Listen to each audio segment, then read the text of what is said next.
On the day the church bells rang for celebration, my world cracked open. I stood in the front pew, heels pinching, palms slick, thinking this was just another anniversary service, the kind where folks shout, cry, and testify about blessings. But blessings weren't what waited for me that morning. Betrayal was. Damon, my husband, the man the congregation trusted, the man I once thought was my covering, walked to the pulpit with a confidence that made me proud for a split second. Then, with a smile sharp enough to cut bone, he spoke words that strangled the air right out of me. Kiara, one of the sisters from our own choir, was pregnant, and not only that, he wanted the whole church to know we were done. Divorced. Finished. The sanctuary gasped. My ears burned. I swear even the stained glass windows looked away in shame. I thought humiliation was the full measure of my pain, but it wasn't. Because what Damon didn't know, what nobody knew, was that a $700 million payout had just landed in my name. And while he thought he was burying me in shame, he was really crowning me in power. Before we dive in, where are you watching from? Type your city in the comments below. And listen. If the thought of standing in church, hearing your own husband announce your divorce while holding another woman's hand made your heart stop for a second, then you already know you need to subscribe and hit like. Because this story, it's not just scandal, it's survival. And it all began with a phone call Joelle never expected. Let's rewind to the moment that set everything in motion. The choir's voices rose like smoke, curling toward the rafters. But my heart wasn't lifted. It stayed lodged in my chest, heavy, unsettled. On the surface, everything about that morning sparkled. Polished shoes, pressed dresses, the faint sweetness of coconut oil on freshly done hair, and the smell of fried chicken and sweet potato pie waiting in the fellowship hall. Our church anniversary was supposed to be a celebration of endurance, of community, of God's faithfulness. But I've learned something the hard way. Sometimes the devil doesn't creep in through shadows. Sometimes he strolls right through the front door, wearing his best suit and tie, Bible in hand, and a smile that fools even the ushers at the door. I sat there, hands folded in my lap, trying to still the tremor in my fingers. Damon, my husband, sat beside me. Everyone thought we were the picture of devotion.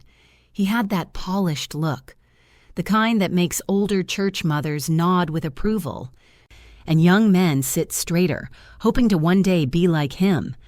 But even before the service began, I felt it, that cold distance in him, the way his hand brushed mine like it was obligation, not love, the way his eyes wandered across the sanctuary, sharp and searching, like he was scanning the room for opportunity instead of soaking in worship.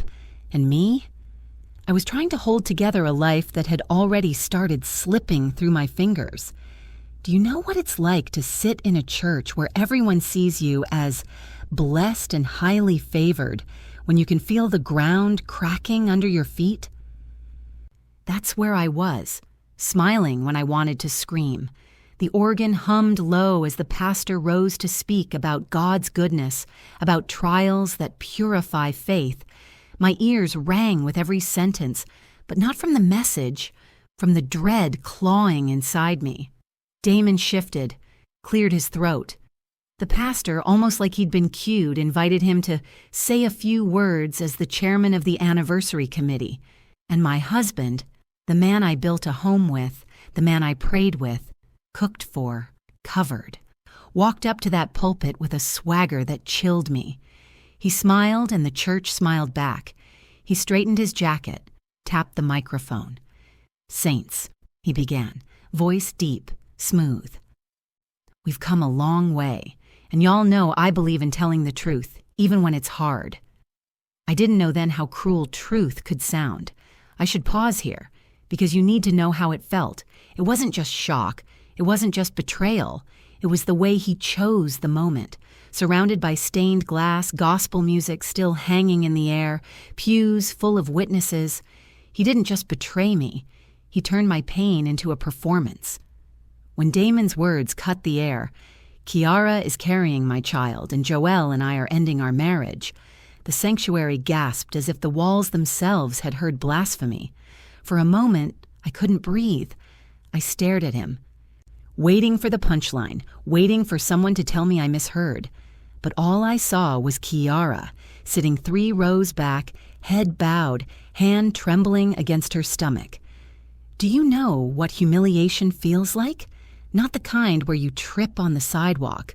No, the kind where your dignity is snatched in front of everyone you love, everyone who looks up to you. The kind where your soul is stripped bare and the whispers around you slice deeper than knives. He didn't even look at me when he said it. That was the part that broke me. He looked out at the crowd like this was just another announcement. Like he was the pastor calling for the offering. I wanted to scream. I wanted to claw at him, demand to know why. But something in me froze. My body stiffened, my spine locked. I sat there, still as stone. Because in that moment, I realized something chilling. Damon wanted me broken. He wanted me small. And the cruelest thing I could do was sit still, spine straight, eyes fixed on him as if to say, "You may have humiliated me, but you will not bury me." I couldn't speak. I couldn't defend myself, but silence has power too. Later, people told me they remembered the look on my face more than his announcement, that stunned stillness, that refusal to give him the tears he wanted. It rattled them. Some said it made them think of their own marriages, their own secrets, their own betrayals simmering behind Sunday smiles. And maybe that's why I'm telling this story now, because betrayal isn't just mine. It's a disease that rots quietly until someone has the nerve to name it out loud. The rest of the service blurred. The choir sang again, voices sharp, but all I heard was the rush of blood in my ears. People were whispering. The ushers kept stealing glances at me. Even Mother Johnson, the oldest mother of the church, who had once told me Damon was a man after God's own heart, wouldn't look me in the eye. And Damon, he stepped down from the pulpit like nothing happened, like he hadn't just ripped my heart out and stomped it in front of 300 witnesses. He shook hands, hugged a few brothers, even cracked a joke with Deacon Harris. I sat frozen until the benediction, and when the congregation said amen, I felt the irony choke me. Amen means, so be it. But there was nothing in me that wanted to agree with what had just happened. The fellowship hall smelled of macaroni and cheese, fried chicken, and buttered rolls. The kind of smell that usually makes me smile. But that day, the smell made my stomach twist. I couldn't eat, couldn't breathe. People hovered, some with pity in their eyes, others with curiosity, and a few, Lord help me, with glee. Church folk can be crueler than the world sometimes. They love a scandal more than they love scripture. I heard the whispers. Did you hear what Damon said? Poor Joelle, she didn't see it coming. Kiara? Of all people? Yes, Kiara. Sweet-faced, always in the choir stand, Kiara. She couldn't be more than 24, younger than me by over a decade. Her voice high and light, her laugh girlish. She used to call me Sister Joelle with respect. Now, I guess, I was just the obstacle Damon had to announce away. I slipped out quietly, my heels clicking on the tile floor. Damon didn't follow. Why would he? He had made his choice public. I was no longer his concern. By the time I reached the car, my hands were trembling so badly I couldn't fit the key into the ignition. My chest heaved, the tears finally breaking free. I pressed my forehead against the steering wheel and sobbed. Not the pretty kind of sobbing either, but the ugly body-shaking kind that leaves you gasping for air. It wasn't just Damon. It was the weight of years. The meals cooked, the prayers whispered, the nights spent believing in a man who turned my life into a spectacle. That night, lying alone in bed, I stared at the ceiling.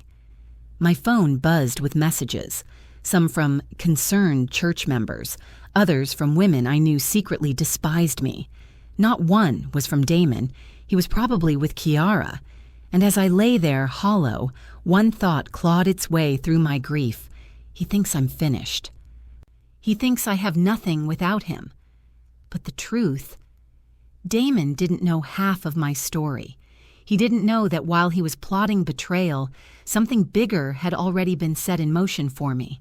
Something my father left behind, something that would change everything. Silence sat in the house after the anniversary like a guest that wouldn't leave, thick, sticky, refusing to be polite. The TV blinked in the den, throwing cheap light across the room where Damon lounged with the remote, like nothing unusual had happened. He hummed a hymn under his breath, the same tune he'd used to ask God's blessing on our marriage. It sounded like triumph in his mouth. It sounded like salt in mine. I stood in the hallway a long time, feeling the tremor of the morning's public undoing run through me in slow waves. People told me later that I'd been dignified, that I hadn't made a scene. They meant well. But dignity is expensive when you're bleeding inside. It takes work to keep your face from cracking. I did it because he wanted me small, and stubborn as I am, I refused to hand him the satisfaction of watching me dissolve. Damon didn't follow me upstairs. Of course he didn't. He'd already performed his little theater. He'd told the world he was done with me, offered Kiara's pregnancy like proof, and retreated to his comforts. I realized, with a clarity that burned, how easily he mistook my silence for weakness. He was, as men with secrets often are, comforted by his own confidence. He had no reason to look behind the curtain. That night, the house smelled of his aftershave and the lemon cleaner he used on the counters. I lay in the dark and listened. The clock, the hum of the refrigerator, the distant cars moving like steady heartbeats on the street. People texted, a few messages of pity, some venom disguised as concern. No phone call from Damon, not even a single "Joelle, we need to talk." He had made his talking public, he was done privately. I slept in the kind of fitful half-sleep where dreams are more accusation than escape. At dawn, when the sky over the city was the pale blue of used denim, my phone buzzed on the nightstand. The name on the screen was one I hadn't expected, Miss Thelma, Daddy's old secretary. My stomach did a small, traitorous flip. "Hello, baby," she said before I could get my voice together. Her voice was small and precise, like she'd wrapped it around a fact and was trying to keep it steady. "You up?" "I'm up," I lied, wiping my face with the back of my hand. There was a pause long enough to hold the tiny sound of the kettle in my neighbor's apartment. "Listen to me," Miss Thelma said. "You need to come by the attorney's office. Mr. Reyes asked me to call you first thing. Your father, he set a condition in his trust. Said if you reach 35, the trust vests. Honey, you're 35 now. It's everything, baby. He left instructions and, Lord, he signed everything in a way that can't be messed with." My grip on the phone tightened. It felt like someone had put a hand on my chest and squeezed. 35. The number landed in me like a stone in a pond, and the ripples spread out, confusing and bright. Daddy had always been careful, a man who kept ledgers like prayers. He taught me to balance accounts and hearts with the same stern gentleness. But he hadn't told me the ledger held a life. He never once said the word trust to me with a grin, never said, "When you're 35, Joelle." Nothing. He'd kept that knowledge like a small, wrapped gift he meant for me to open later. "Miss Thelma," I managed. Why didn't the family tell me?" "Oh, sugar," she said, and I could hear the rustle of paper as if she were standing at another desk, handling things with her tidy hands. "Some of the family whispered, and Damon—" "Well, honey, Damon was always moving his hands where they shouldn't be. But your father put more locks on this than a prison. He left a clause because he didn't want it to be grabbed in foolishness. He said you had to be ready and that you'd know how to shepherd what he left." A shepherd. The word felt ridiculous and sacred in the same breath. I laughed then, a tiny, sharp sound. My laughter startled me more than anything else. "Miss Thelma," I said, and the tremble in my voice surprised me. "How much?" She didn't stutter. $700 million, baby. I don't know how to tell you any other way. He spelled it out. Mr. Reyes says the accounts are clear. Assets, holdings, property, everything. It belongs to you once the clause vests. He left a letter, too. He wrote you a letter. 700 million. The number didn't really mean anything at first. It was a shape in the air, too enormous to be tactile. The word million repeated in my head until it stopped being a number and started to feel like a command. Choose, protect, remember. Come to the office, Miss Thelma said softly. Mr. Reyes will have the paperwork. Don't tell anybody. He insisted you be the first to know. He said you'd want to take care and not make a show. Don't tell anybody. The sentence was its own treasure. My throat closed. The thought of Damon's smug grin, of his speech at the pulpit, of Kiara's downcast eyes, all of it compressed into a hot, pulsing place inside me. The world had changed, and no one else on earth could know it. For the first time since I was a child, something real and enormous was mine and mine alone. I thanked Miss Thelma, hung up, and sat in the quiet until the sunlight got brave enough to pour through the blinds. There are moments you taste like metal. Those split seconds when your life bends and you must decide if you will bow or stand. I felt the old familiar fear. The fear of being seen, the fear of being swallowed. Then under it, fierce and immediate, I felt something else, a fierce, ridiculous thrill. I had always been the woman who cleaned up after other people's storms. Now there was a storm that belonged to me. The drive to Mr. Reyes's office was a mosaic of city noise and my own thoughts. I kept rehearsing what I would say if Damon popped up, if my cousins, if Pastor Williams. The truth was, I had no language for this. Money does strange things. It opens doors and also lets vermin in. Daddy had known that. Daddy had always been suspicious of men who smiled too bright at charity events. I remembered him saying once, with his serious half-smile, "Money brings company, Joelle. Make sure you like the company." At the lawyer's building, the receptionist led me into a quiet room where the morning sun carved a bright rectangle on the carpet. Mr. Reyes was older than I imagined, silver at the temples, a gentleman whose silence carried the weight of that paper he'd been given to guard. He sat behind a walnut desk and placed the envelope on the blotter with the ceremony of a small ritual. "This was sealed," he said. "Your father arranged for it to be handed to you upon the condition he set. He loved you deeply. He worried about foolish hands." His eyes were small and kind. We kept to his instructions. I slid my finger under the flap as if touching something alive. The letter inside was on heavy stock, Daddy's loop signature at the bottom like an echo. My hands shook as I read.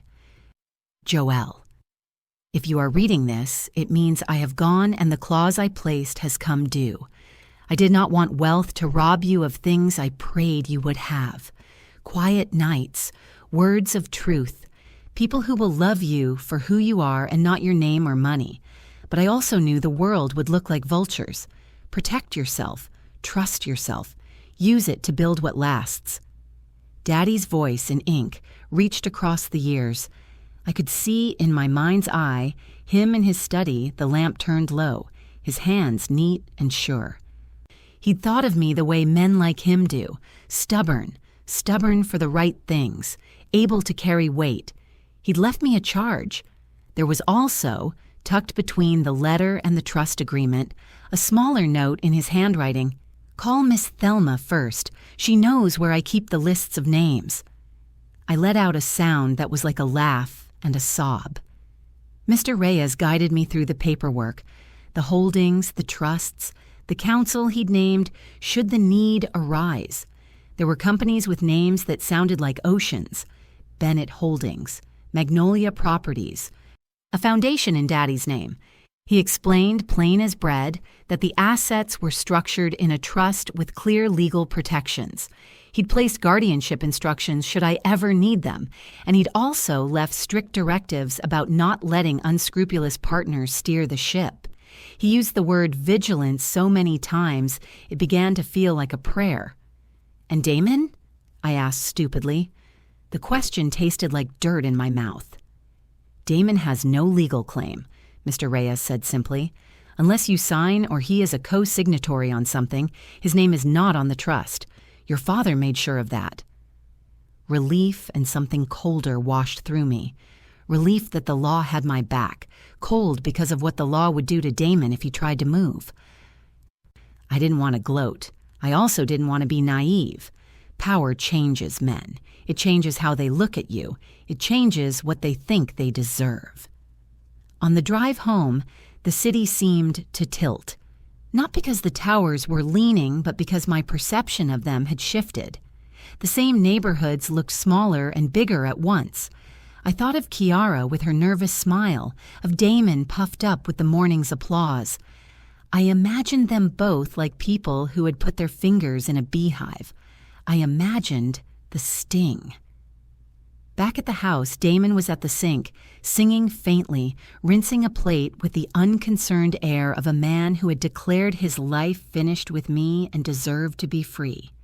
I walked in with the envelope hidden beneath my sweater like contraband. He didn't notice. I could have told him then. I could have stood in the middle of the kitchen and said, "Damon, sweetheart, your new life is built on a mistake. I own everything." I could have watched the color drain from his face and listened to the sound of his ego fall. But Miss Thelma's words, Mr. Reyes's caution, Daddy's letter, all of them had instructed silence. The first rule of a newly discovered kingdom is secrecy. The second rule is strategy. So I did nothing. I filled the kettle and poured myself tea, like nothing in me had shifted. I ate nothing. I checked the mail as if I was a woman without a secret in her pocket. He hummed. I breathed. The house didn't know how to hold both kinds of truth, one that had been shouted from a pulpit and one that hid in a lawyer's sealed papers. When I finally sat across from the sink where he stood, he smiled like a man who believed he'd won. "How are you holding up?" he asked, rinsing the plate in long, lazy motions. "Fine," I said. The word came out small but steady. There was something kind and strange in me then, wounded but alert, grieving but lit from the inside. If he wanted me to crumble, he had misread me. He had assumed that spectacle equals fracture. He mistook my composure for defeat. He could not know that the greatest shift in my life had already happened in a quiet office with a polite man and a thick envelope. That night, secret in my bedside drawer, the papers lay like a sleeping thing. I traced the edges with my thumb and thought of what I might build. Shelters for women used up by men's ambitions, a small scholarship for kids like Kiara to keep them from making desperate choices, a modest center that taught children how to read ledgers and pray at the same time. Daddy's note about what lasts hummed in my head. Money, he'd taught me, should be put to work. Money should fix what kindness alone cannot. I also thought, shamefully and fiercely, of revenge. Not mean-spirited revenge, a slow, careful dismantling of the arrogance that had walked up to a pulpit and ripped my life apart. Not for spectacle, but for survival. In my chest, a plan began to unspool, quiet and patient. If Damon wanted to make a show, I would change the theater. If he wanted power without stewardship, I would keep the accounts too clean for his fingerprints. Before sleep finally took me that night, I slipped the envelope out, read Daddy's letter again, and whispered into the dark, "I see you, Daddy. I won't let the wolves in." It felt more prayer than promise. The Sunday after Damon's announcement, I didn't go to church. I couldn't. The thought of walking back into that sanctuary, of facing those same eyes that had widened at my humiliation, was more than I could bear. My phone buzzed all morning with messages, some checking on me, most nosy. I let them all go unanswered. Damon went, though. Of course he did. He ironed his shirt in the kitchen like it was any other Sunday, whistling under his breath. His cologne filled the room, heavy and arrogant. I sat at the table with my untouched cup of tea and watched him tie his tie. "You coming?" he asked casually, as though he hadn't gutted me in front of 300 people. "No." He shrugged. Like it didn't matter. "Suit yourself." I watched him walk out the door, Bible in hand, the image of a faithful man heading to the house of God. I knew better now. When he was gone, I pulled the envelope from my bedside drawer. I laid Daddy's letter out flat, smoothing the creases with my hands.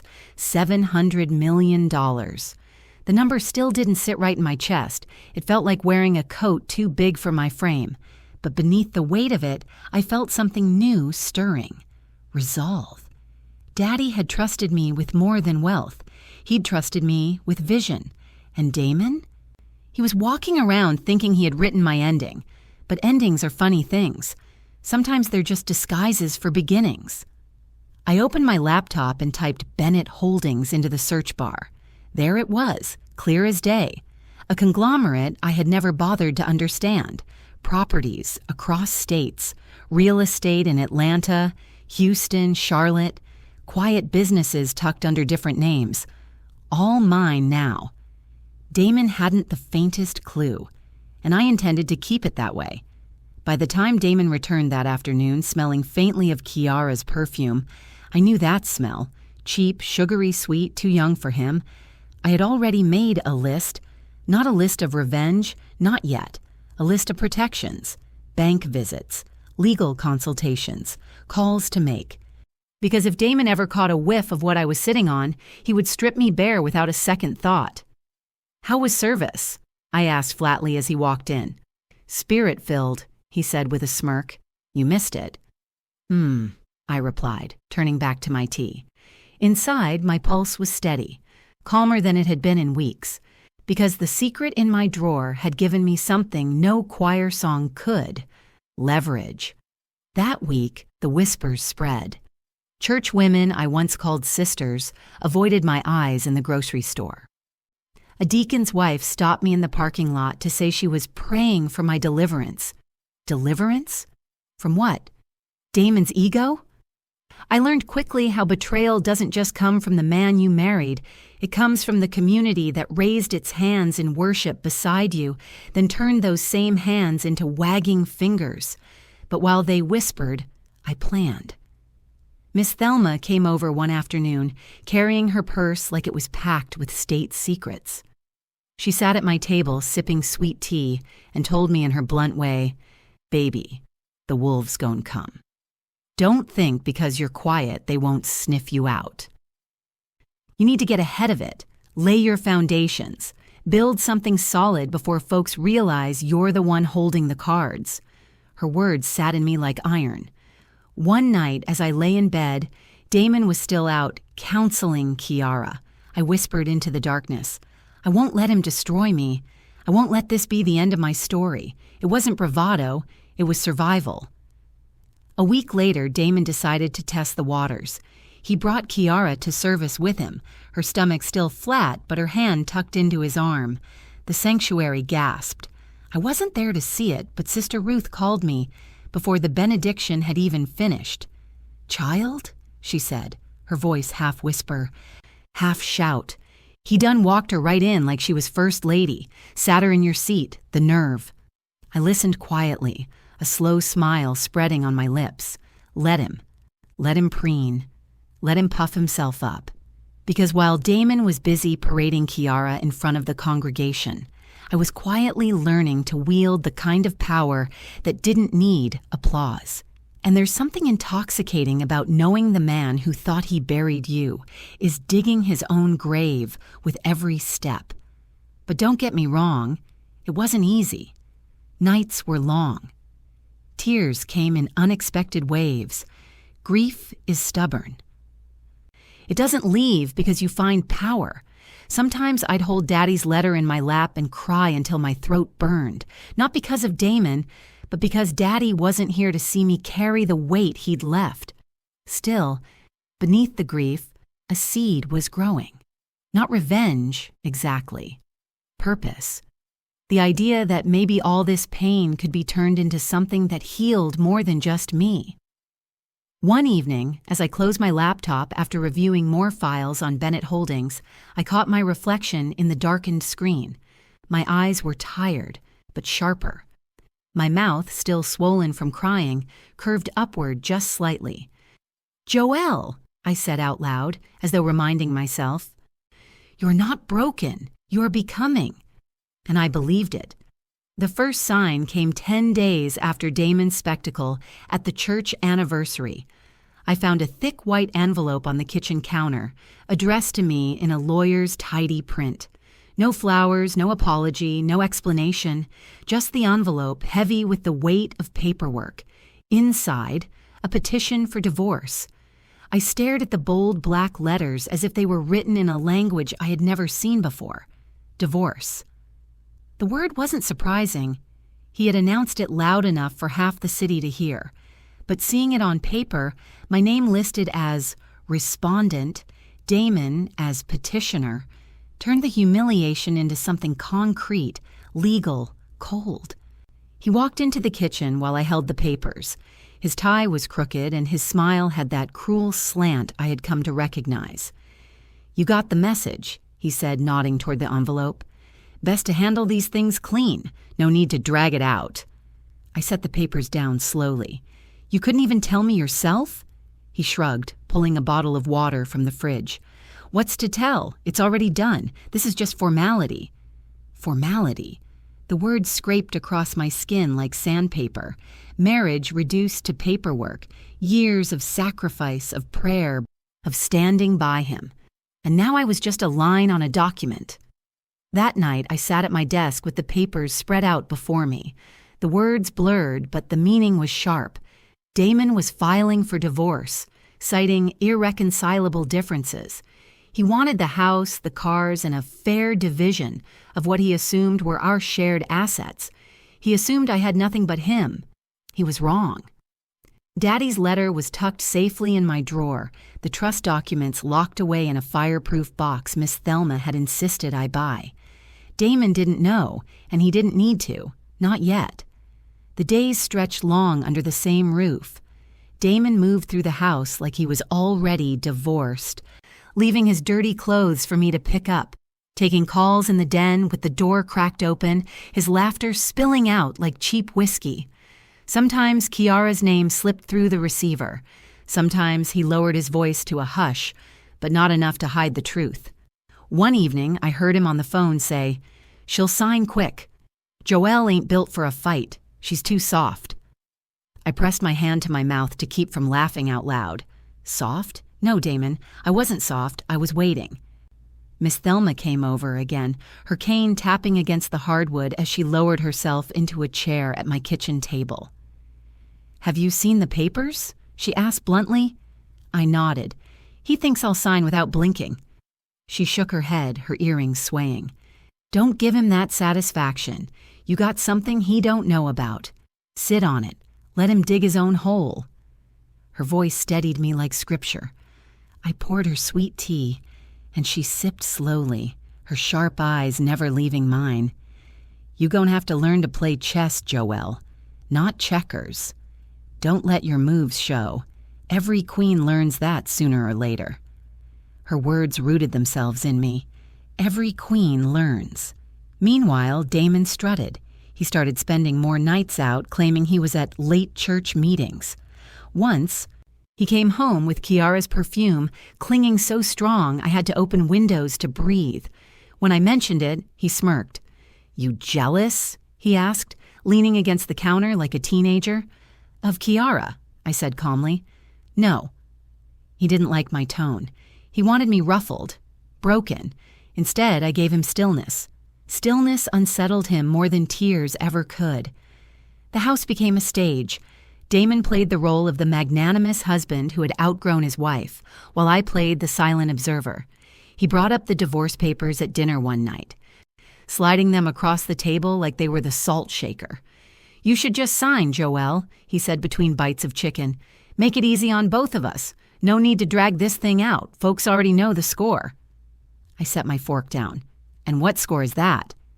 "That you and me are done." He grinned, flashing those perfect teeth the deacon board always admired. "No shame in it. You'll land on your feet." I leaned forward slightly, my voice quiet but firm. "Don't mistake my silence for surrender, Damon. You may think you know me, but you don't know what I'm capable of." For the first time in weeks, his grin faltered. Just a flicker, but I saw it. A seed of doubt was planted. At night, I made my own lists. Not of revenge, not yet. Lists of people to contact, accounts to secure, charities Daddy had whispered about funding, dreams I had once folded away, believing Damon would never support them. Each list steadied me. Each line written was a step away from the shadow Damon thought he still cast. The breaking point came when Damon, bold as ever, tried to claim the house. "This place is mine," he announced one evening, gesturing broadly as though blessing the walls. "I put the money down. You can stay till the papers go through, but after that, you'll need to find somewhere else." I stared at him, heat rising in my chest, but my voice was ice. "No, Damon, this house is ours, and I'll leave when I decide, not when you tell me to."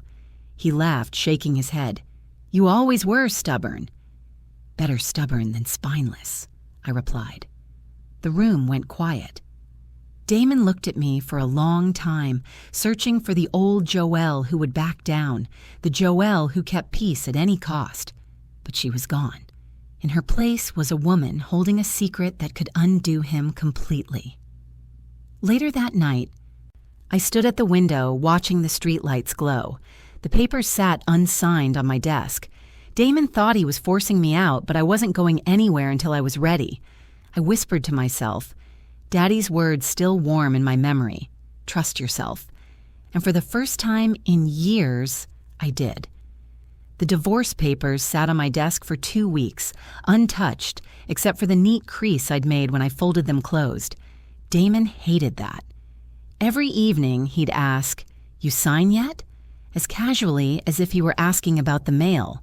And every evening, I'd answer, "Not yet," my tone steady. My eyes unblinking. At first he laughed, then he rolled his eyes. By the 3rd week, the laugh was gone. "Joelle, don't drag this out," he snapped one night, slamming his glass down so hard the bourbon splashed onto the table. "You can't stop what's coming. Just sign and let's be done." I looked at him, calm as stone. "If you're so eager to be free, Damon, then wait. Freedom's coming. But on my terms. Not yours." His jaw tightened, his knuckles whitening against the glass. For the first time, I saw a flicker of unease in his eyes. By then, word had spread through the congregation that Damon was officially moving on. He and Kiara showed up at service together, her hand perched on his arm like a prize ribbon. I didn't attend, but Sister Ruth called me after every service, her voice equal parts outrage and glee.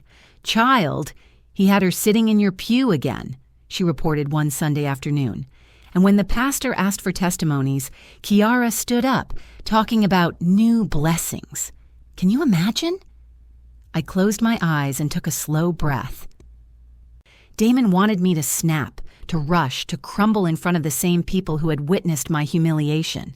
But silence was my weapon now. Silence and patience.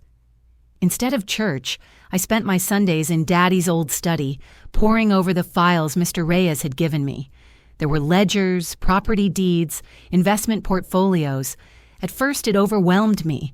Numbers bleeding into one another, acronyms I didn't recognize. But as the days passed, a strange confidence took root. I wasn't just reading figures. I was reading my father's faith in me. One line in his letter echoed like a drum. Use it to build what lasts. What lasted? I asked myself that over and over. Not cars, not flashy jewelry, not even houses. Those could burn or be taken. No, what lasted was legacy. Shelter for women like me, blindsided and discarded. Education for children like Kiara, too young and too desperate to see their worth. Foundations that outlived gossip and betrayal. The more Damon paraded Kiara, the clearer my vision became. One afternoon, I met with Mr. Reyes in his quiet downtown office.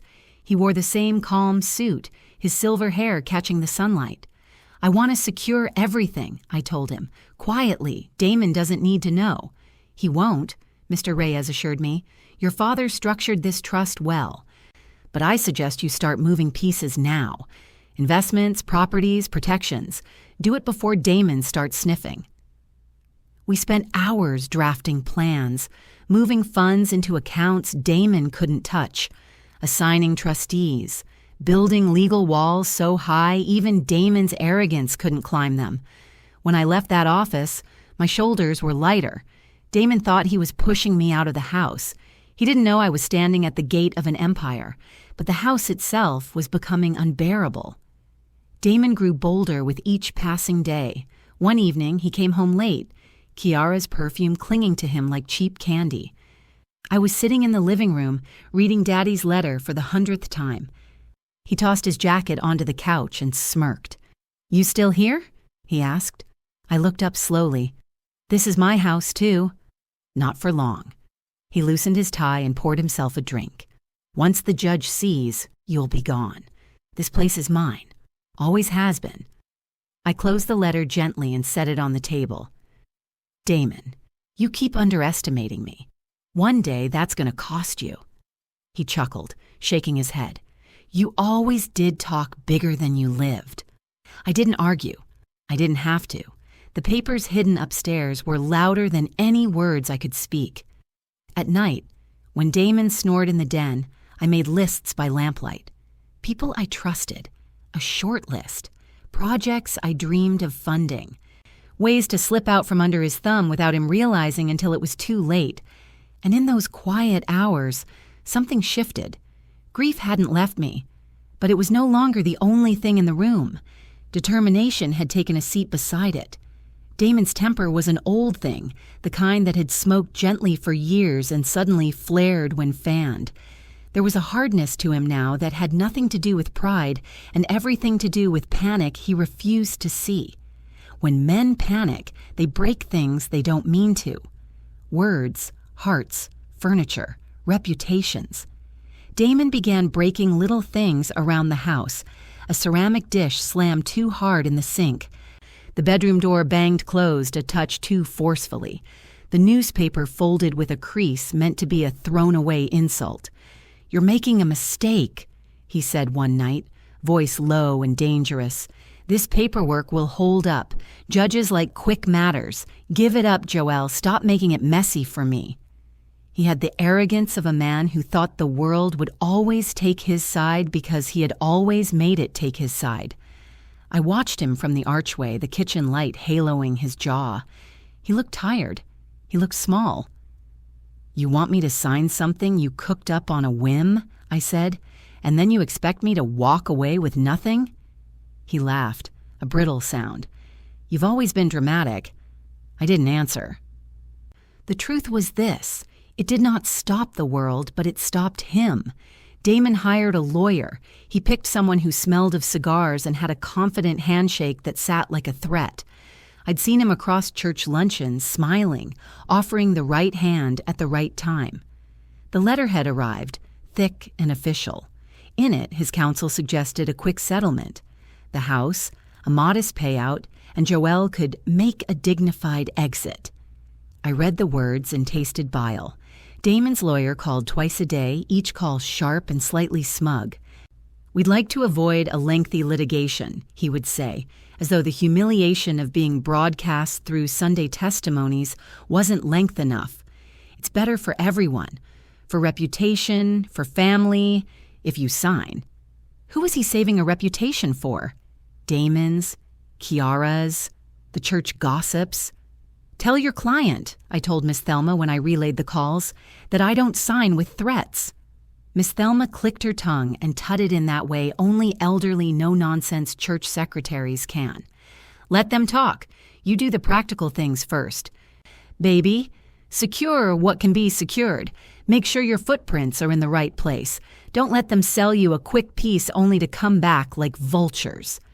Her cane tapped the tile while she spoke, precise as punctuation. She had a way of saying the obvious so plainly you felt foolish for not seeing it. I went to Mr. Reyes. He was a slow man with quick competence. He put a set of files in front of me like an offering. "You need structure," he said. "We set up separate management, create LLCs for the properties, move lumps of liquidity into accounts only trustees can touch. Add layers." He tapped a pen. "Damon can file all the papers he wants. He can scream into the sky. But if the structure is right, his squawk won't reach the chicken coop. There's a vocabulary to power that shocks you when you first hear it. Trustee, revocable, irrevocable, executor, beneficiary. I learned it the way a child learns to read, halting, with the mouth shaping for unfamiliar sounds. But I learned.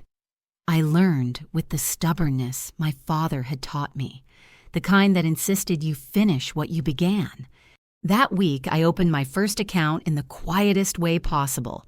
Mr. Reyes recommended a private bank with an old oak door and people who wore sensible shoes. They asked for identification, proof of trust, signatures. I signed. I watched an invisible lock slide into place. It should have felt luxurious, but it felt practical, like bolting the door and hiding the spare key. I did not tell Damon. He went on about his life like a man grifting his way through daylight. He was shaking hands at deacon meetings, laughing with Kiara in the kitchen while Sunday's memories cooled. He had the nasty habit of thinking that loudness made truth. He thought volume was fact. In the mornings, I walked the estate, hand on the banister my father had polished. My finger would trace the wood and find its old groove, my memory trailing. Daddy working with a rag, humming hymns even when the ledger needed balancing. He had loved this house and had loved me without parsing what either of us would become. Maybe that's why he had put the clause in. He had known the world would try to take me at my weakest. He had wanted to make sure I had a choice. The first time I used money for something that felt like real action, it was small and practical. I hired a woman who used to manage community shelters in Houston. Her name was Patrice, and she smelled of lint and readiness. Miss Thelma vouched for her in the way church women vouch, with stories and an implicit ledger of trust. Patrice came in, sat at my kitchen table, and listened as I outlined a plan I hesitated to voice even to myself. "A shelter?" she asked, not unkindly. "Are you sure you want to start with that?" "Yes," I said. "A place for women who have been discarded. A few rooms, counseling, classes on financial literacy." When the phrase left my mouth, it sounded less like a dream and more like a blueprint. It made the idea of my father's money breathe and do work. Patrice drew up a list. I signed a deposit for a small townhouse the way I imagine other women sign birthday cards, with half disbelief and a sliver of hope. When the lawyer asked questions about funding, I told him to structure it through the foundation I was forming, one of the named entities on the trust's chain. He smiled the smile of the professional who knew how to hide the machinery of generosity in a suit of law. That night, before I slept, I walked the house like a new owner might. Careful steps, feet placing themselves like someone checking for cracks. The plan felt both righteous and dangerously visible, like a lantern in a dark place. The lantern was mine. Damon, in his own brand of war, tried to rattle me in other ways. He invited Kiara's cousin to dinner once and asked pointed questions across the table about my mental state. "You look a little thin, Joelle," he said casually. "Are you eating? Take your vitamins." The cousins laughed. The room clapped like gulls snapping crumbs. "You are making a circus in our home," I said, cool and unbothered. "If you're here to disrespect me, leave your shoes at the door. If you want to talk about arrangements, the lawyer has my number." He flinched. The hand that had been so sure and loud was uncertain for a moment. I did not celebrate. I do not celebrate the tug of a man's heart into fear. Fear is no one's glory. But the prickle of satisfaction was honest all the same. There was also a small, humane thing I did without telling anyone. I called Kiara. Do not imagine this as magnanimity. Imagine it as a calculus of life and grief. She answered on the second ring, voice small and threaded with the sort of confusion only young women carry when they are in over their heads. Hello? Kiara? My voice sounded strange on the phone. I steadied it. This is Joelle.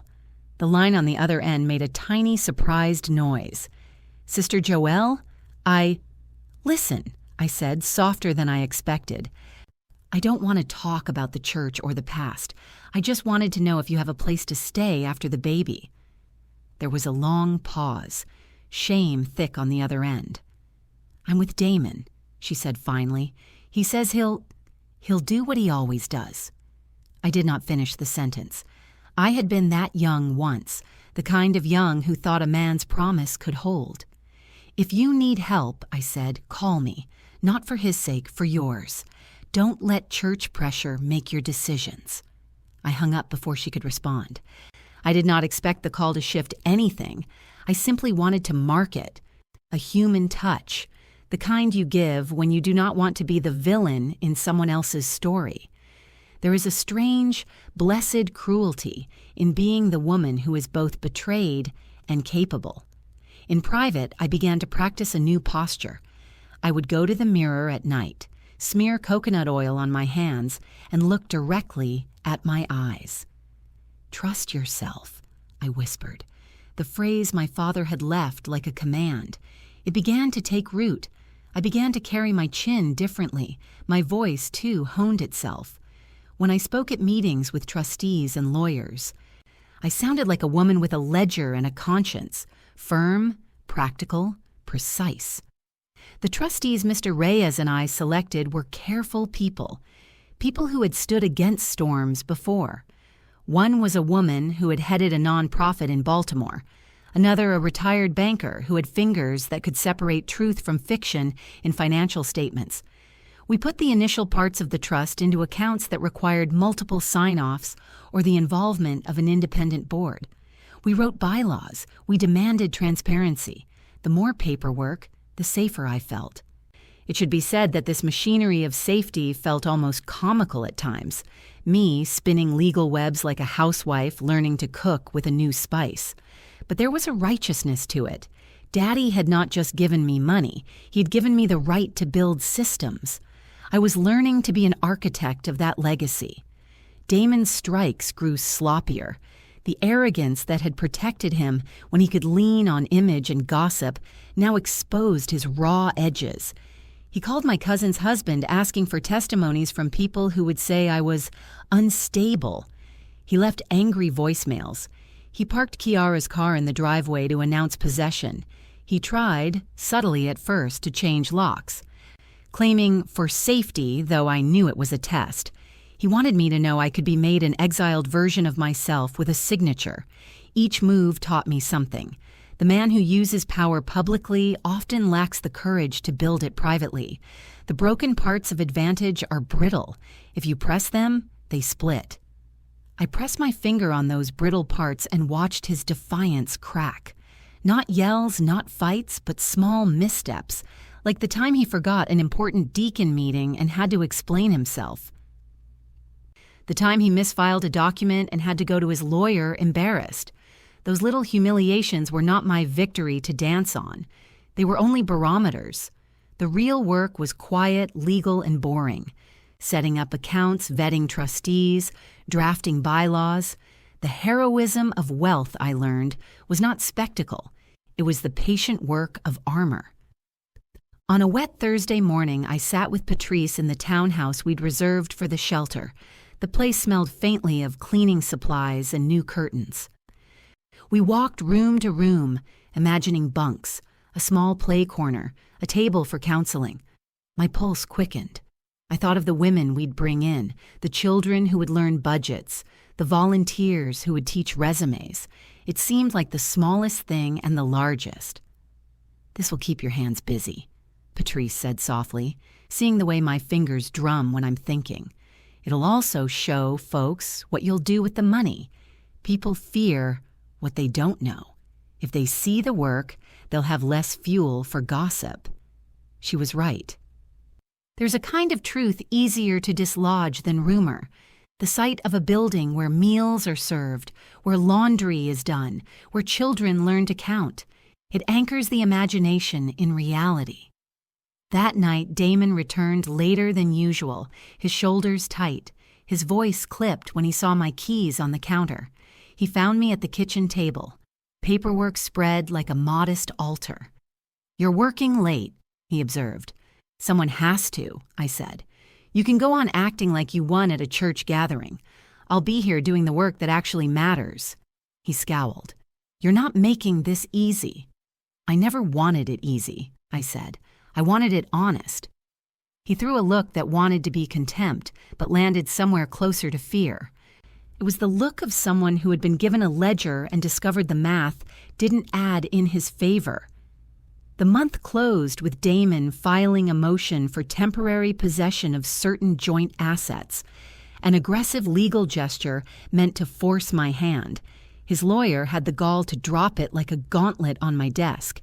I read the pages and felt the old righteous flame rise, but now it had been tempered by a different heat.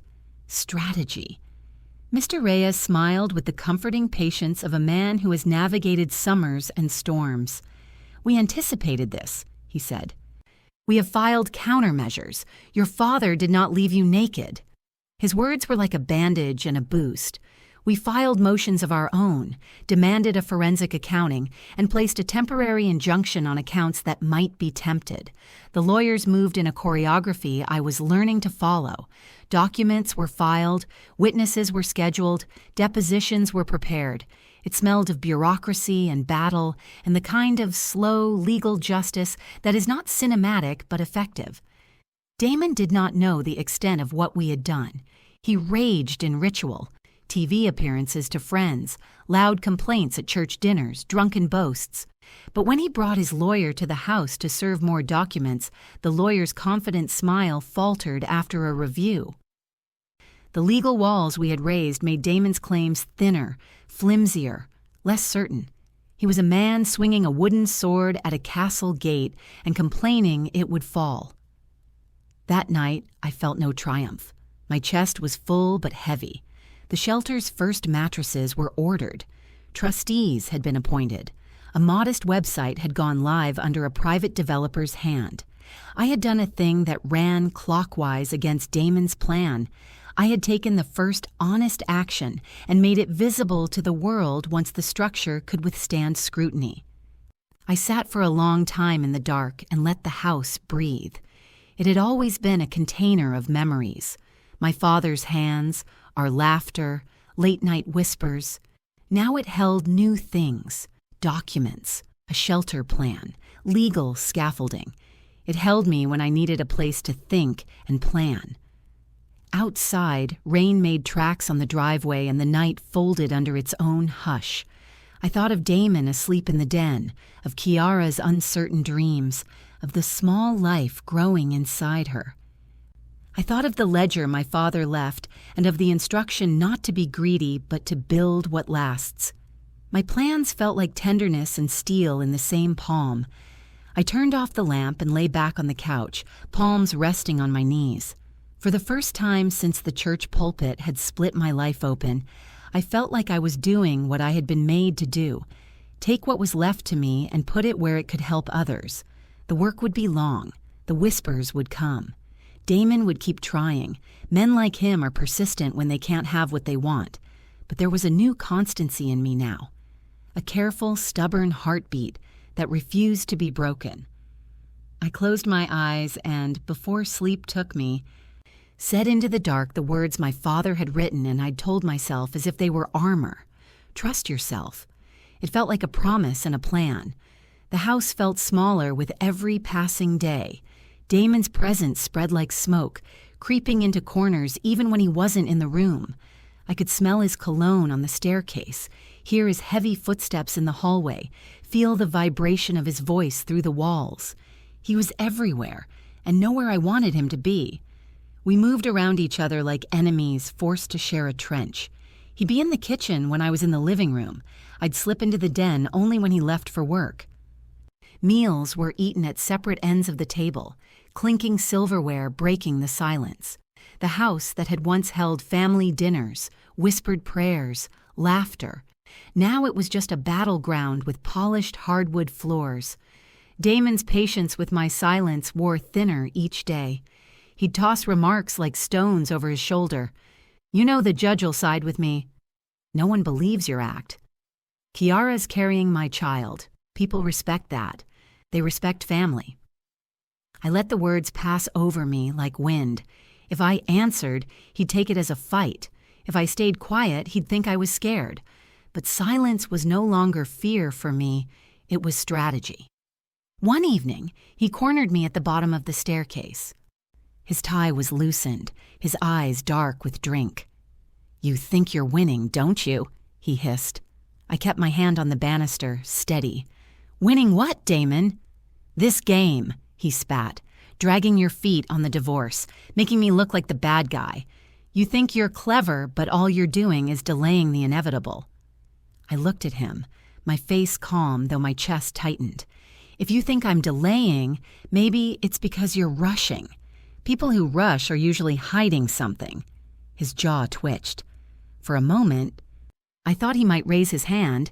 Instead, he sneered, stepped back, and muttered, "You're not worth the fight." But his eyes told me otherwise. The next morning, I found the locks on the front door had changed. The key I'd carried for 10 years no longer turned. Damon was in the kitchen, pouring coffee like it was a normal Wednesday. "You changed the locks?" I asked, my voice even. "Safety precaution," he said smoothly, not meeting my eyes. "Lot of folks know where we live. You never know who might try to come in." I walked to the counter, picked up the spare key he'd left sitting there like a challenge, and slid it into my pocket. "If you think you can scare me out of this house, you're wrong. I'll leave when I decide to, not when you try to shove me." His laugh was sharp, humorless. "We'll see." We would. Miss Thelma came by that afternoon, her cane tapping out judgment on the hardwood. She looked around, sensing the tension thick in the air. "He's trying to smoke you out," she said, lowering herself into a chair. "That's what men like him do. They puff, they push, they posture. But baby, don't move till you're ready. You hear me?" "I hear you," I said quietly. She patted my hand, her skin papery but firm. "Then keep your head. Wolves get sloppy when they think the sheep is calm. You ain't no sheep." Her words steadied me, the way Daddy's had in his letter. At night, I began keeping a journal, not of feelings, those spilled out in prayers and tears, but of facts. Damon's words, his threats, the lock change, the documents he tried to slip past me, dates, times, details, a ledger of his behavior. Daddy had taught me that ledgers weren't just for money, they were for truth. I hid the journal in a box under my bed. Damon never noticed. He wasn't looking for the quiet ways a woman can fight. He thought power was loud, public, and performed. He didn't understand that the most dangerous moves are made in silence. One Sunday, I forced myself to return to church. I walked in alone, head held high, wearing a navy dress Daddy had loved. The whispers rippled immediately. Some eyes held pity, others curiosity, a few sharp with judgment. But I kept walking, heels clicking against the tile. Damon was already there, Kiara at his side. She looked nervous, clutching her Bible to her chest. Damon looked smug, like a man showing off a new car. When our eyes met, he smirked. I smiled back, calm, unshaken. The smirk faltered just slightly. Pastor Williams cleared his throat at the pulpit, his voice booming. "We are a family that goes through trials but stands together." The words were vague, diplomatic. The congregation murmured their amens, but I could feel the weight of every glance pressing on me. They expected me to break. Instead, I sat tall, my hands folded neatly in my lap. When the choir sang, I closed my eyes and whispered to myself, "Trust yourself." The following week, Damon grew bolder. He began bringing Kiara into the house, at first just for discussions, as he called them, then for meals. She sat at my table, her hands trembling as she picked at her food. Damon grinned like a king, waiting for me to explode. But I didn't. I watched. I listened. I noted every detail. Kiara's unease, Damon's arrogance, the way the neighbors glanced through the windows when they left. After one such dinner, when Kiara had gone and the dishes were piled in the sink, Damon leaned against the counter, arms folded. "You're pathetic," he said, "sitting there, pretending you're above it. Everyone can see you're nothing without me." I met his gaze, my voice low and steady. "If you think that, Damon, then you haven't been paying attention." His smirk slipped for the briefest moment. Then he stormed out, slamming the door so hard the walls rattled. That night, I called Mr. Reyes. "It's time," I said. "Time to make the first move." He paused, then asked, "Are you sure?" "Yes." "Damon thinks he's cornered me, but I'm not the one in the corner." And with that, the shift began. The morning after I told Mr. Reyes it was time, the air felt different. The house was the same. Damon was the same. But I wasn't. Something inside me had crossed a line. I wasn't waiting anymore. By noon, the first transfer had gone through. A portion of the trust moved into the foundation account. With Patrice's help, we signed a lease for a second townhouse bigger than the first. We would expand the shelter idea, hire staff, create something living and visible. I stood in the empty living room, sunlight spilling across the bare floorboards, and felt my father's presence like a hand on my shoulder. "This is it," Patrice whispered beside me. "This is where the work starts." I nodded. "And this is where he starts to lose." Damon, meanwhile, was unraveling. That evening, he stormed into the kitchen, waving a letter. "What's this about accounts I don't know about?" I kept stirring the pot of stew, calm as stone. "It's called privacy, Damon. Something you've never respected." His eyes narrowed. "Don't play with me, Joelle.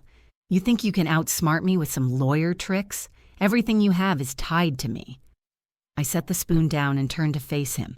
Not everything. Not anymore. The silence between us was thick. He searched my face, looking for the fear I used to carry, but it wasn't there, and that terrified him more than anything. The first time Damon realized he was losing control wasn't in the courtroom. It was at the church. News of the shelter spread faster than I expected. A deacon's wife, who'd always been sympathetic, whispered to another sister, who told her cousin, who told the women's ministry. Soon, people were coming up to me after service, asking how they could donate, how they could help. I watched Damon's face as Sister Ruth pressed a check into my hand. His jaw clenched so tight I thought his teeth might crack. Kiara shifted nervously beside him, her belly rounding under her dress. "Bless you, Joelle," Sister Ruth said loudly so the congregation could hear. "It's a noble thing you're doing for those women." I smiled graciously, tucking the check into my Bible. "Thank you, Sister Ruth. We're building something that lasts." Damon's eyes burned holes into me. For the first time, I felt taller than him. At home, the storm broke. "You're using my name," he roared, slamming his fist against the counter. "People think I'm funding this nonsense." "Then let them think that," I said coolly. "Better for your image, isn't it?" His face twisted, caught between rage and panic. "You don't get to win here, Joelle. You're nothing without me." I stepped closer, my voice low. "And yet, Damon, here I am, building while you break." He froze. For the briefest moment, I saw fear flicker across his eyes. The house became unbearable after that. Damon's anger simmered in every corner, every slammed door, every muttered insult under his breath. He wanted me gone. He needed me gone. But I stayed. Not out of spite, but because leaving then would have meant surrender. And I wasn't ready to surrender. One night, lying in bed with the journal tucked under my pillow, I thought of all the women who had sat in kitchens like mine, silenced and cornered. Women whose stories never left the walls of their homes. And I whispered to myself, not me, not this time. A week later, I stood in front of a small crowd at the townhouse. The walls were still bare, the air smelled of paint, but the spirit in the room was alive. Women from the neighborhood, church sisters who wanted to help, even a few men who believed in the cause. I told them about the vision, safe beds, classes, second chances. When I finished, the room broke into applause. I caught Patrice's eye. She nodded, proud, and in that moment I felt something shift. I wasn't just surviving anymore. I was leading. Meanwhile, Damon doubled down. He tried to cut me off from mutual accounts. He told church leaders I was unstable, that the shelter was a front for my bitterness. He even suggested to Pastor Williams that I step back from ministry work, framing it as concern for my well-being. But the pastor, to his credit, simply said, "Brother Damon, sometimes God raises up those we least expect. Perhaps it's Joelle's time to rise." The look on Damon's face when I heard that, it was worth every sleepless night. Late one evening, I walked into the kitchen to find Kiara sitting at the table, alone. Her eyes were red, her hands trembling. Damon was nowhere in sight. "Are you all right?" I asked softly. She looked up, startled. "I shouldn't be here," she whispered. "He told me to wait." "For what?" Her lips quivered. "For you to break." I pulled out a chair and sat across from her. "I won't break, Kiara, and you don't have to either." Tears spilled down her cheeks. She looked so young, so lost. At that moment, I felt no hatred for her, only pity. Damon had trapped us both, just in different ways. "If you ever need help," I said gently, "you know where to find me." She nodded, unable to speak. "Now let me pause here and ask you, if you were Joelle standing in that kitchen, face to face with the woman carrying your husband's child, what would you do? Would you rage? Would you forgive? Or would you, like Joelle, hold your power in silence? Drop your thoughts below, because every woman watching this has an answer burning inside her. And if you won't subscribe, at least tell us in the comments why you wouldn't stand by a woman finally reclaiming her life. By the end of that month, the shelter's doors opened. Just 2 rooms at first, but filled with beds, linens, food, and hope. The first woman who walked in carried nothing but a backpack and a broken spirit. When she saw the room prepared for her, she wept, and I wept too, silently, in the hallway. Because in that moment I knew my father's money wasn't just inheritance, it was destiny. Damon still stormed, still threatened, still strutted at church with Kiara. But I was no longer afraid. The more he tried to control me, the more I built, and every brick I laid was another piece of his power crumbling. The letter lay folded inside my journal, its edges worn from being opened so many times. Some nights I read it aloud to myself, whispering the words like prayer, like armor, like a reminder of why I was still standing. My Joelle, if you are reading this, it means time has caught up with me. You know I never trusted wealth for wealth's sake. Money comes and goes, but character, that's what stays. I've built this trust not just to protect you, but to force you to grow into what I always knew you could be. The claws may feel cruel, but one day you will understand. Use what I've left to build what lasts. Don't chase approval. Don't chase men's applause. Build legacy. The first time I'd read those words, I'd wept until my eyes swelled shut. Now, weeks later, they no longer hurt the same way. They strengthened me. They reminded me that my father had seen the storm before I ever felt the first drops of rain. Flashbacks came easily after that. Daddy's hand holding mine as he taught me how to balance a checkbook at 13. His voice telling me, "Every dollar you spend should have a purpose, baby girl." The way he'd press a kiss to my forehead before church and whisper, "Remember who you are." He had been deliberate in everything, even in how he loved me. And though he was gone, I could feel him beside me now, steadying me when Damon tried to shove me off balance. Damon noticed the change. He couldn't name it, but he felt it. One night, he leaned against the doorway of my study, arms crossed, eyes narrowed. "You've been busy," he said. I looked up from the paperwork spread across the desk. "I have." "Doing what?" His voice was edged, suspicious. "Building," I said simply. He snorted. "Building what? Some little hobby project? Joelle, don't embarrass yourself." I smiled faintly, closing the folder in front of me. "If you think it's just a hobby, then you've already underestimated me." Again. For a flicker of a second, his face shifted. Confusion, maybe even fear. But then he straightened, sneering. "Keep wasting your time. Won't change what's coming." When he walked away, I whispered into the quiet, "It already has." Late that night, I dreamed of my father. In the dream, he was sitting at his old desk, polishing his glasses the way he always did when explaining something complicated. "Daddy," I said, sitting across from him, "why didn't you just give it to me? Why all these conditions?" He looked up, smiling sadly. "Because easy things don't last, Joelle. You needed to learn patience. You needed to learn strength. And you wouldn't have if it was handed to you like candy." I reached for his hand, but he faded, leaving only the echo of his voice. "Build what lasts." I woke with tears on my cheeks and a fire in my chest. The shelter filled quickly. Word spread among the women in the neighborhood. Women tired of being silenced. Women with nowhere to go. Women who had stories not unlike mine. Each one reminded me that I wasn't alone, that what I was doing mattered. One woman, Tamika, came with her 2 little boys. She'd left a man who raised his fists more than his voice. When she told me her story, her hands shook. "He said I'd be nothing without him," she whispered. I reached across the table and took her hand. So did mine. She blinked, startled. "And look at you now." Her words settled deep in me.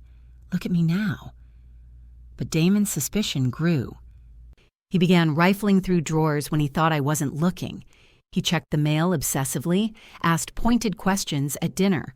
One night, I caught him holding my journal. "That's private," I said firmly, snatching it from his hands. "What are you hiding?" he snapped. "Where are you getting this money? Don't tell me it's from your daddy's scraps. He wasn't that rich." I stared at him, heart pounding but face calm. "Some things you'll never understand, Damon." He shoved past me, muttering curses. But his frustration told me what I needed to know. He was guessing, but he didn't know. Not yet. Alone in my room, I unfolded the letter again, tracing the lines with my fingers. My father had trusted me with more than money. He had trusted me with vision. And as Damon raged in the next room, as Kiara's belly grew, as gossip thickened in the church, I finally understood what my father had meant. This wasn't about Damon. It wasn't even about revenge. It was about legacy, and I was ready to build it. The study had become my sanctuary. It smelled faintly of leather and cedar, the way Daddy's cologne used to linger long after he left a room. I often sat at his old desk with the lamp turned low, papers spread in front of me, listening to the hum of the house. Damon's footsteps echoed upstairs, heavy, impatient. I knew his patterns now, knew the rhythm of his anger, the pauses in his rage. One night, as I flipped through another folder Mr. Reyes had given me, I found a sealed envelope I hadn't noticed before. My name was scrawled in Daddy's neat handwriting across the front. My hands trembled as I tore it open. "Joelle, there will come a day when you feel cornered, when you believe there is no way out. That's why I built this trust in layers. What you see now is only the surface. If you look deeper, with patience, you'll find more than money. You'll find direction. I've hidden pieces for you, notes, instructions, things no lawyer can explain, because they're not legal, they're personal. Follow the breadcrumbs, baby girl. They'll lead you to where I want you to go." Tears blurred the ink. I pressed the letter to my chest and whispered into the silence, "I'll follow, Daddy. I promise." The breadcrumbs came in strange ways. Tucked between ledgers were slips of paper with Bible verses written in Daddy's hand. At first I thought he'd just been scribbling devotionals, but when I lined them up, I saw a pattern. Words circled, dates underlined. It was a code. One verse read, "Write the vision and make it plain." Another, "The wise store up choice food and oil, but fools gulp theirs down." I remembered him quoting those very lines to me when I was a teenager, scolding me for blowing my allowance on shoes. Now, they were directions. The verses corresponded with sections of the trust, and when I followed the trail, I found additional accounts, hidden investments, properties tucked under shell companies with quiet names. What I had thought was overwhelming before, the millions, the assets, was just the first layer. Beneath it was an empire. My father had been building it for decades, quietly, strategically, waiting for me to be ready. I sat there stunned, papers spread like treasure maps, realizing the weight of what I had inherited. It wasn't just $700 million, it was a kingdom, and I was its queen. Damon, of course, sensed something.